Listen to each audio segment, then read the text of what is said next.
Comtech coming at you with another video. Just wanted to show you some of the stuff in my main shop here.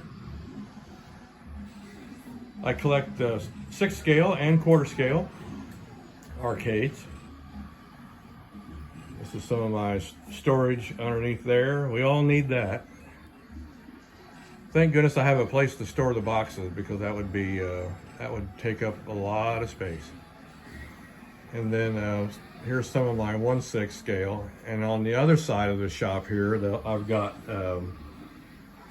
some that are set up and running on the other side, like Dragon's Lair, Zoltar. Let's see. Oh yeah, Missile Command is running back there on the other side. I just wanted to say that Qbert has been running for almost 2 years straight, 24/7, and the knocker has not even faltered once. No software crashes on the ROM or anything. That thing runs, it's just unbelievable how good it runs. You know, I watched a review on the Qbert when it first came out. One guy was scared he was going to wear the knocker out, so he shut it off. Well, I got news for him. The knocker, my knocker on this Qbert's still working. So here's where I do a lot of the mock-up right here. You've seen this bench many times on my YouTube videos here.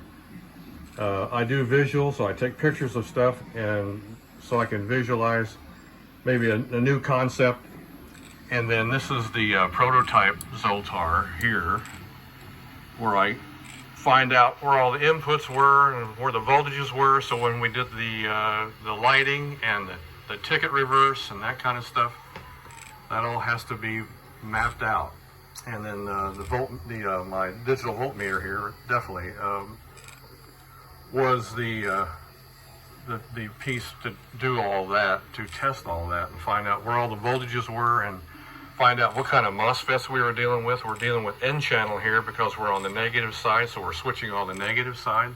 So basically, technically we call that on the bottom end of the circuit.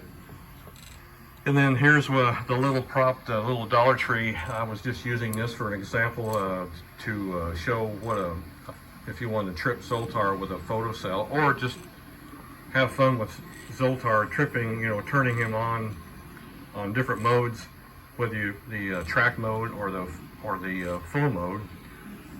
There's 2 different inputs for that. Then I built a MOSFET circuit here. This one was the prototype. This was all air wired at first, and works beautifully to run the mouth, either pre-recorded or real time. And then here's my breadboard that I did of that same circuit. And so now that's been proven and tested and works fantastic. The audio amplifier that runs into the speaker, and it also runs the audio into those MOSFET circuits. And then the MP3 player, which has a busy line output, which can trip other things, or you can turn on, like I've got it here set up to trip a relay. And then a timer circuit I've got for testing outputs and pulsing outputs for that. And then some of the modules here, like the infrared module, the H driver module here, and the photocell module, and then the 555 timer, which you can flash LEDs, change the capacitance a little bit, or you can use it to pulse inputs too. And then of course the audio drive microphone. You saw that in the other video there. And I got some miscellaneous stuff back here, some different motors and what. There's Zoltar and his new outfit. There'll be more coming, more outfits coming for Zoltar, more vests being made. My old Rock'em Sock'em robot that a friend gave me years and years ago. My witch head, it's a test. It has the eyeballs in the mouth. And this little guy right here helps me keep an eye on my power supplies and make sure they don't get out of control. So what I wanted to show you here was the head running here in real time.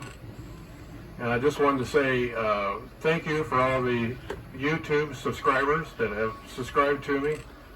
Hopefully I can keep up my end of the content and keep this stuff coming. So a big thank you for that. So anyway, and that works good. This is running live right here.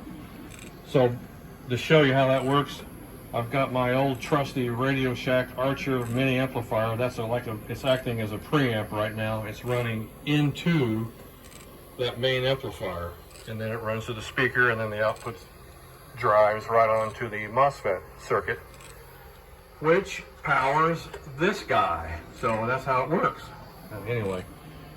Anyway, thank you all for subscribing, and we will talk to you later.